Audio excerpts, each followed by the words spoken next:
Salut à tous, c'est Ethan CHRLS. Aujourd'hui on se retrouve pour la toute nouvelle vidéo haul, plus précisément un book haul, parce que ça fait longtemps que j'accumule les livres et là franchement je pense qu'il faut vraiment que je me dépêche parce que depuis le temps que je vous dis je vais faire le haul, je vais vous poster un haul, etc. Donc il y aura 2 hauls, 2 semaines de suite je pense. Donc là je vais faire mon book haul et après je ferai le haul général entre guillemets. Et donc c'est parti, let's go.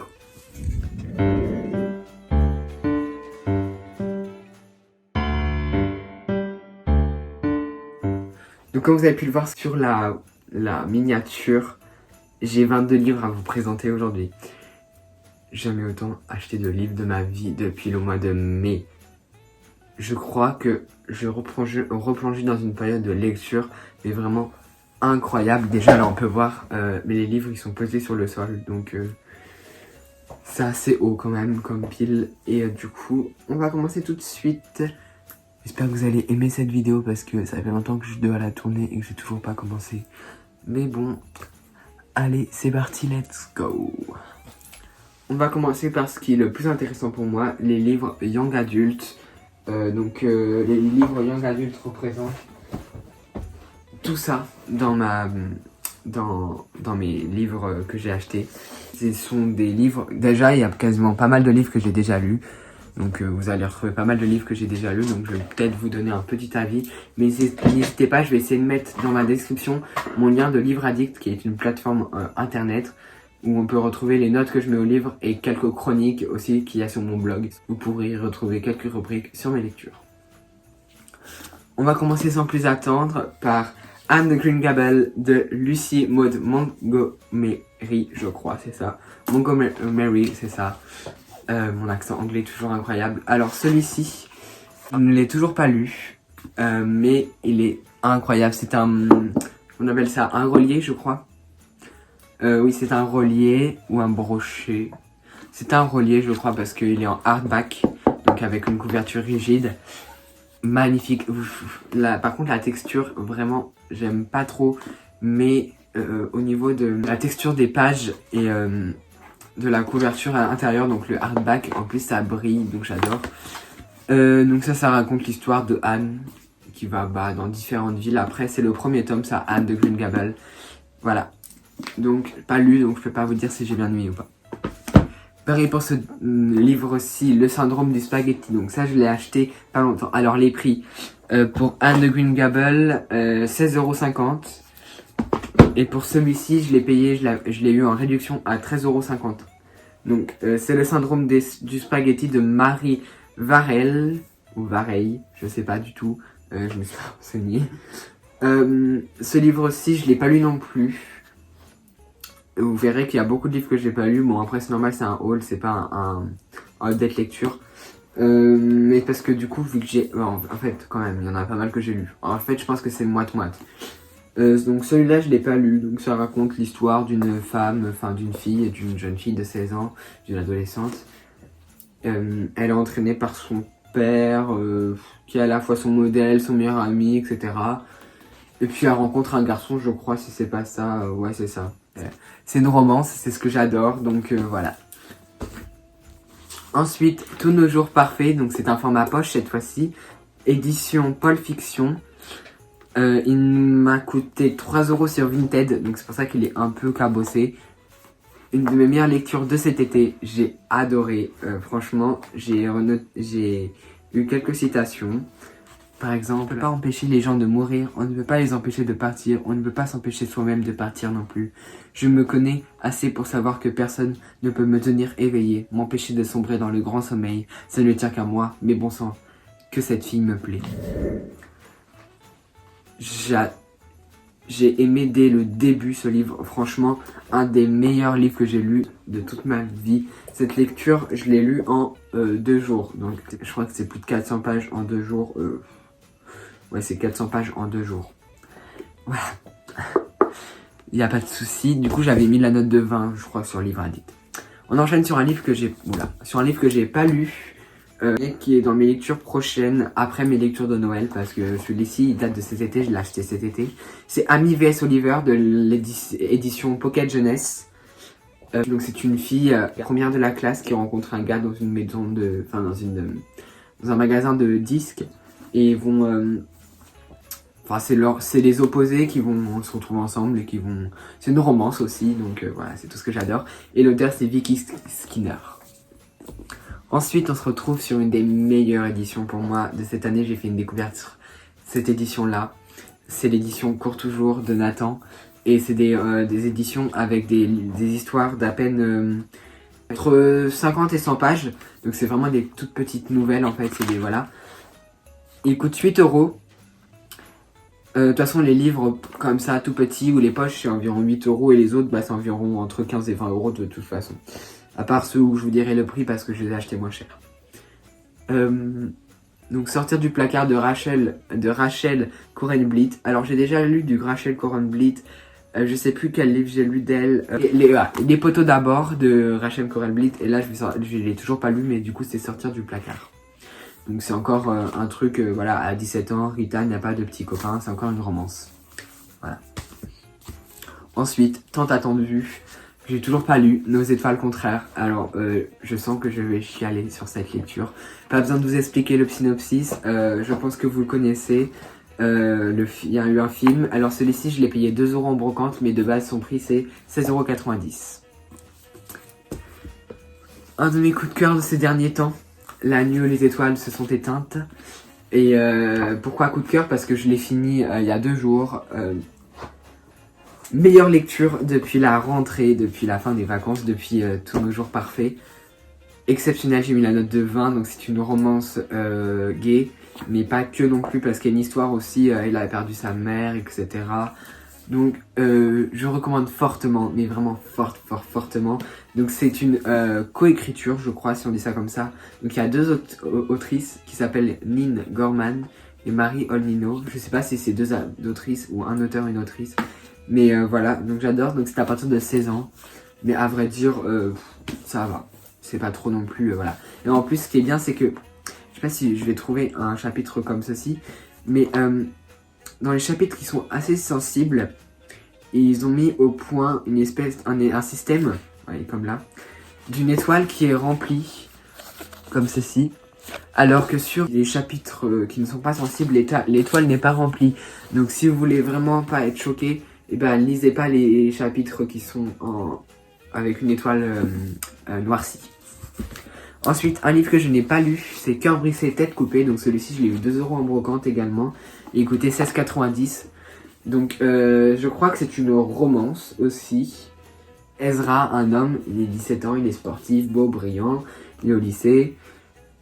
Et son année de terminale se passe pas comme prévu. Donc, là, je suis en train de lire parce que je me rappelle plus non plus, vu que j'ai plein de livres, donc je me rappelle pas de tous les livres.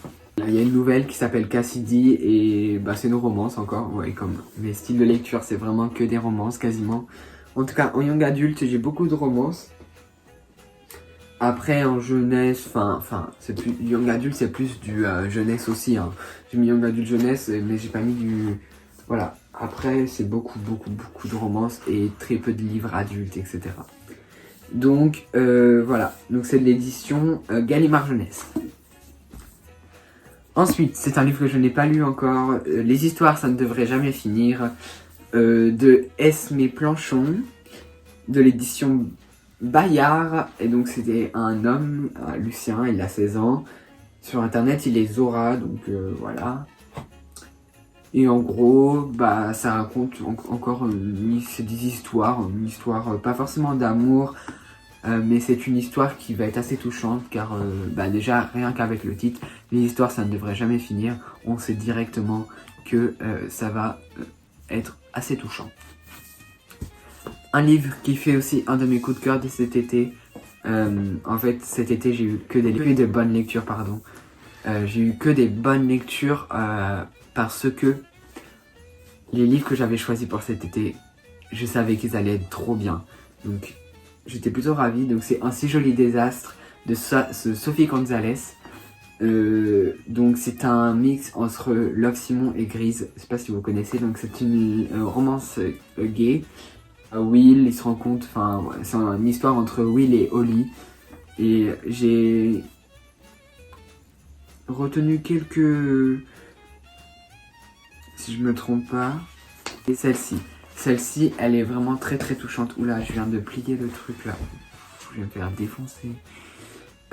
C'est drôle, on peut passer des semaines, des mois, voire des années à se préparer à un cauchemar qui tout d'un coup quand, plutôt que d'un si, puis lorsqu'on croit avoir accepté la fin du monde, persuadé qu'on encaissera le choc, ça arrive et on n'encaisse rien du tout. On s'effondre sur place, dévasté par une perte à laquelle on n'a jamais été vraiment préparé. Non, je n'ai pas cassé la réunion. Je vous promets, je ne l'ai pas cassé. Parce que les fans de bouquins, pour vous dire que je l'ai cassé, c'est pas vrai. Ok, je ne l'ai pas cassé. Si elle était cassée, elle serait pas comme ça. Cassée, c'est vraiment... Voilà, vous m'avez compris. Mais elle n'est pas cassée, parce que si elle était cassée, déjà, je serais pas là. Vous voyez, je suis en train de... Dernier livre que j'ai acheté dernièrement, c'est Hadès et Perséphone, qui est plus du young adulte du coup. Et c'est de la new romance. Donc c'est une romance entre... Je sais pas trop, mais on m'a recommandé beaucoup. Donc je l'ai pris. Voyons voir, c'est le tome 1. Il y en a 4 si je me trompe pas. Donc voyons voir si c'est bien ou pas. Si c'est pas bien, moi je prendrai pas la suite. Mais au moins je l'aurai dans ma bibliothèque. Donc il m'a coûté 18 €. Voilà. Donc on a fini pour les livres young adulte. Donc c'est au moins tout ça. Et j'en ai lu... un peu moins de la moitié sur cela. Un peu moins de la moitié. On va continuer par la collection des Heartstopper. Alors là, je les ai tous. J'ai le 1 de Heartstopper. Alors pour ceux qui connaissent pas Heartstopper, déjà vous sortez d'une grotte parce que c'est la meilleure série, qu'elle soit livresque ou série de télévision sur Netflix. C'est la meilleure de l'année. Moi je vous le dis. Heartstopper tome 1, donc pour ceux qui connaissent pas, voilà, c'est marqué une série originale Netflix. J'aime pas d'ailleurs, ça m'énerve, j'ai envie de l'enlever, mais on peut pas l'enlever, ça m'énerve sur les livres aussi. Donc voilà, le 1, j'ai le 2 aussi. Donc ça c'est quand, voilà, le titre s'appelle Un secret, l'autre qui s'appelle Une rencontre de garçons. Ensuite j'ai le 3, donc celui-ci c'est Un voyage à Paris, qui est un peu plus gros que les deux autres, comme on voit. Et j'ai le 4 aussi qui est un peu plus gros que les 3 autres. Et on attend le tome 5 avec impatience. Alice Oseman, on t'attend le tome 5 là. On attend. Bref, voilà, donc j'ai la collection des Heartstopper. Mais en plus de cette collection, j'ai acheté les deux dérivés, donc Nick et Charlie. Donc cette fois-ci, ce n'est pas... Ah oui, je vous ai pas raconté, mais Heartstopper c'est un roman graphique, comme vous pouvez le voir. Donc c'est une sorte de bande dessinée. Alors que Nick et Charlie, c'est une sorte de... c'est une nouvelle, entre guillemets. Oui, ils appellent ça una novella, donc c'est une nouvelle. Donc de Alice Oseman, c'était 11 € et d'ailleurs les Heartstopper sont à 15 €. Donc cela c'était 11 €. Il y a aussi un autre, mais je vous présenterai dans une autre catégorie, car c'est plus dans la catégorie de Noël du coup. Changeons de catégorie et prenons la catégorie fantastique et fantasy, où tout d'abord... j'ai acheté dernièrement à Shenos, donc j'ai eu à 6 € je crois au lieu de 19,95 €. Et donc c'est Sorcière, l'intégrale du tome 1 à 3. Donc j'ai lu le tome 1 pour Halloween. Et je lirai les deux autres tomes dans les prochaines années pour Halloween du coup. J'ai adoré le tome 1, l'écriture est vraiment très très jeunesse. Par contre c'est à partir de 6 ans si je dis pas bêtises. Alors de base ce sont des bandes dessinées qui ont été adaptés en roman. Donc ça fait très très gros comme livre, mais il y en a 3 dedans, donc voilà. Le premier est très très court, c'est un peu comme les Harry Potter. Plus tu avances dans la saga, plus ils sont grands, mais après ça rétrécit un petit peu. Bon, je sais pas, parce que il n'y a pas tout dans cette édition là, mais voilà. Donc c'était d'édition Kenz. Ensuite, c'est un livre que j'ai lu encore. C'est La princesse sans visage de Ariel Holz. Donc de la saga Les Royaumes Immobiles. D'ailleurs j'ai très hâte parce que le tome 2 sort au mois de janvier, je crois 19 janvier ou 19 février. J'ai très hâte. Je vais l'acheter direct à sa sortie. J'ai très très hâte. Donc du coup si je me rappelle bien, c'est l'histoire d'une fille qui est l'héritière du trône du royaume des fées. Enfin, c'est l'histoire pour récupérer le royaume des fées, qui est un royaume, enfin c'est du fantastique. Et j'ai adoré, donc c'est l'édition Slalom, qui est pour moi une édition pas mal au niveau de l'écriture. J'adore la police d'écriture des livres slalom. Voilà. Donc ça c'est tout ce que j'avais en fantastique. Ensuite on va partir sur les éditions plutôt adultes. Où là ce sont 2 romans que je voulais parce que je voulais savoir comment ils écrivaient. Donc tout d'abord j'ai pris Melissa d'Acosta. Donc je l'ai payé 2 € comme vous pouvez le voir en occasion. Mais il était comme neuf. Enfin comme vous le voyez il est comme neuf hein, quasiment. Donc c'est en format poche. C'est Melissa d'Acosta. Elle a écrit tout le... je revenais des autres et tout le bleu du ciel. Et là j'ai pris Les lendemains. Donc je lirai au printemps parce que ça parle de jardin je crois. Oui c'est ça, du jardin abandonné, je sais pas quoi. Donc je vais le lire au printemps. Ensuite un livre que j'ai l'impatience de lire mais je sens qu'il va être long. C'est Notre-Dame de Paris de Victor Hugo. Donc vous voyez comme je l'avais dit, il va être long. Il fait 860 attendez, quasiment 900 pages. Il va être très long. Mais je sais que je vais adorer. Donc c'est l'histoire de Quasimodo, hein, comme dans Le Bossu de Notre-Dame. Et du coup voilà. Et je crois que il y a plusieurs tomes entre guillemets aussi. Je crois qu'il y a plusieurs tomes aussi dedans. Ouais, livre 3e là, il est marqué. Donc après je pourrais le découper en plusieurs parties et pas le lire en entier d'un coup parce que ça va être très long. Mais je suis très content de l'avoir acheté. Je l'ai acheté aussi à Nose, donc de base il était à 7,50 € et donc je l'ai payé 3 € je crois, moins 50%, un truc comme ça. Donc du coup les 2 derniers livres que j'ai à vous présenter, ce sont les éditions de Noël. Enfin mes 2 livres que j'ai achetés pour Noël parce qu'il y en a un déjà là. Mais c'est déjà un livre que j'ai déjà lu l'année dernière. Donc ce livre-là, j'attends avec impatience de le lire. C'est du coup le dérivé de Heartstopper, donc qui s'appelle Cet hiver, donc du coup de Alice Oseman. Donc voilà, c'est un dérivé de Heartstopper, toujours ce même format d'une nouvelle. C'est toujours marqué novella dans l'univers de Heartstopper, voilà. J'ai très hâte de le lire. Je pense que je vais le lire dans pas longtemps, juste après ce livre-ci, que j'ai eu gratuitement. On me l'a offert par quelqu'un dans un live de Twitch. Je suis très content de l'avoir eu. Il coûtait 7,60 €. C'est la romance presque parfaite d'une accro à Noël. C'est une romance de Noël qui est sortie l'année dernière, je crois. Donc c'est une romance de Noël. Hein, voilà, on m'a recommandé cette romance. Donc c'est une new romance. Je crois que c'est une femme et non une adolescente. Donc ça va me changer un petit peu. Je crois qu'il y a... ouais, c'est pas très long non plus. Hein, 300 pages, c'est pas du tout long par rapport au livre que j'ai lu ces derniers temps. Donc en plus c'est un format poche, donc je pense le lire assez rapidement quand même.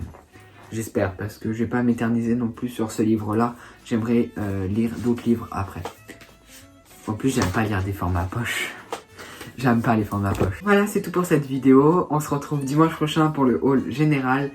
Et j'espère qu'elle vous a plu. On se retrouve bientôt. Bisous.